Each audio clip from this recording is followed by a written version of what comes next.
Hey guys, welcome back to the channel. In today's video, I'll give you a quick and simple guide on how to fix Messenger notes not showing on your phone.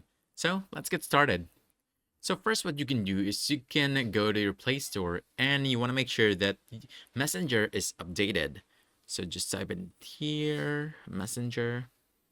And from here, if it's outdated, it should say there that you need to update it. Simple. Now the other fix is by going to settings. So from your settings, you want to scroll down all the way to the apps and look for Messenger. Open this and you can do several things from here. The first is you can clear data.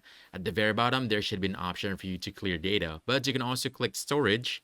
And from here, you can clear both cache and data. And lastly, for the last result, if it's still not working on your end, try reinstalling the app. At the very bottom, you can choose uninstall and reinstall it from the Play Store, and that should fix the issue. That's it. Now you know how to fix Messenger notes not showing in just a few simple steps. So if you found this helpful, don't forget to hit that like button, subscribe for more quick guides, and I'll see you in the next one. Thanks!